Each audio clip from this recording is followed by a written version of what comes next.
Hey everyone, so it's Hearth and welcome back to my channel. So on today's video, we are going to be doing a Litha altar setup.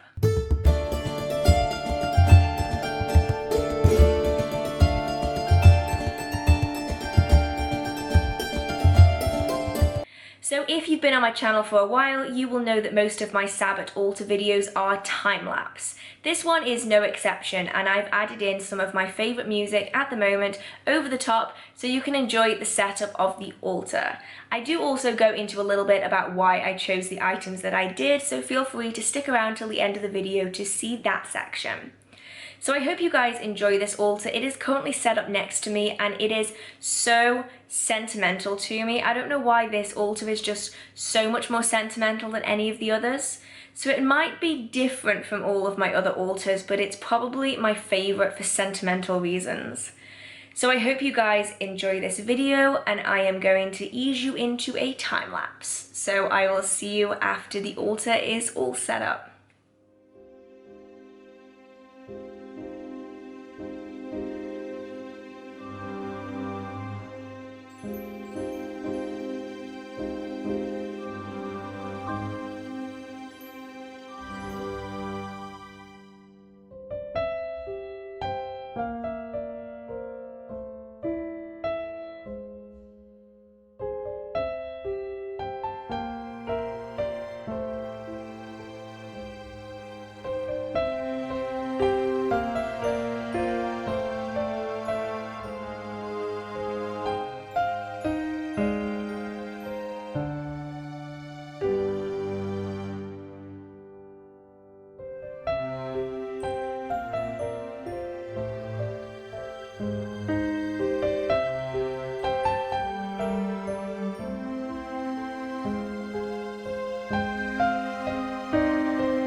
So I'm sorry about the weird angle you're at the moment. This was simply the best place for me to put you so you could see almost everything on the altar in one shot. So I wanted to talk a little bit about the items on the altar and why I chose them specifically for the Litha altar. For me, Litha is a celebration of the sun. It has a lot more connotations to it and different people celebrate it for different reasons. But for me, Litha is the summer solstice. I celebrate it on that one day of the summer solstice. And for me, because of that, it is a solar festival. And as you can see, the altar kind of reflects that. So the altar cloth I've gone for this time is gold. Now I could have gone for blue or green, but for me, gold just makes the most sense. I've had a lot of questions asking where I get these altar cloths from, and I will put a link down in the description box if you want to know where I specifically get mine from. Of course, you can get them from essentially anywhere, but this is just where I get mine from. So I start with a gold cloth, and then there are some items that are always on my altar. So my amethyst aura heart is always on this altar, it never moves. I have a wooden coffin incense burner down here, this is always here. And also my white Himalayan salt lamp is always on this altar as well. So beyond that, there are a few things that are different. All of my altars tend to be quite drastically different from one another. I really like the kind of variety of my altars. So I do still have the vase of flowers that was there on my Beltane altar, but now it has yellow freesias in it, which are just really beautiful summery flowers. I then have several crystals dotted around. These are mainly those connected with Litha.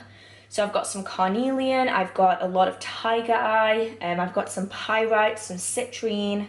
I have some clear quartz points dotted around. I have a tiger's eye heart, a tiger's eye sphere, and I also have a little crystal phallic symbol. Sure, you guys can figure out what that is. But because this festivity is all about kind of the sun, the solar energy, and the masculine energy that goes along with that, I felt that it was kind of fitting to put that on this altar in particular. So I still have my 2 copper offering dishes. These just have plain tea lights in them. I also still have my wand on my altar from the Beltane altar. And that is mainly because it is a celebration of masculine energy, of the sun, at least for me anyway. So I still have my antler wand on this altar just as representation of that. I then have this beautiful hand-painted palm stone. I didn't actually paint this, I actually won it in a raffle, but I figured it was really kind of good to have on the altar at this time. I don't have it out very often, so it's really nice getting to have that one out. For me, the Hamza hand is a celebration of balance, and that is kind of what this time of the year is. It is the world in almost balance just before change. So obviously the summer solstice is the longest day of the year and the shortest night, and it's that kind of teetering moment between light and dark. You get this kind of shifting balance. So that's what this symbol represents to me anyway. I also have an agate eye on here. Don't think I mentioned it, but Litha is a celebration of divination as well. It's a really good time to be doing Sabbat divination, and so an eye for me is representation of foresight. So I have my agate eye on here as well because I figured it was very fitting. Now the main thing on this altar for me are the candles at the back.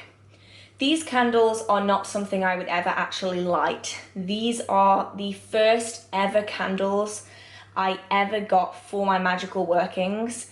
I begged my mum for them. I think I was probably 9, maybe 10 when I got them. I couldn't have been particularly old. And I loved beeswax even from a really, really young age. So I begged my mum to let me get these. And I loved them so much that I never wanted to burn them. So I still have almost an entire box still intact. But I decided to create almost a semicircular henge for my altar.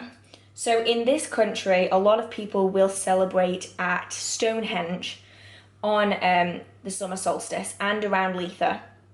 They'll go down and they meditate, and then on the summer solstice, they actually allow you to walk among the stones for your celebrations. Now, I have never had the fortune to actually go and join in on one of these celebrations, But Stonehenge is very important to me given my Celtic heritage, and so I wanted to create something that represented that for me on my Litha altar. So I have myself a little mini beeswax candle henge for me to enjoy on my Litha altar. So that is kind of the altar at the moment. I might jig a few things around, shuffle a few things. I've got some other candle holders that I might replace things with, but this is currently what I am loving, and honestly, I do really love this altar. I know I say it every single time that this is my favourite altar, but the fact that I've put in the henge makes it really unusual for me, and honestly, I'm absolutely loving it.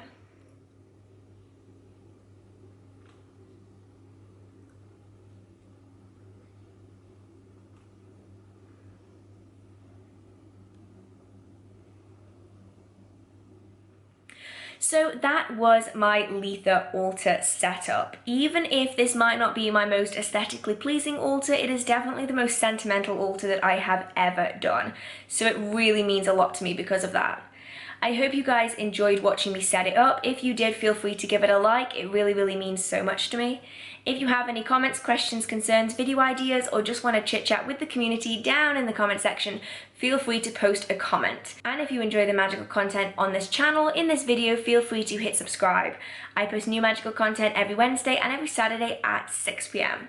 So I hope you guys have a marvelous magical day, and I will see you in the next one. Bye!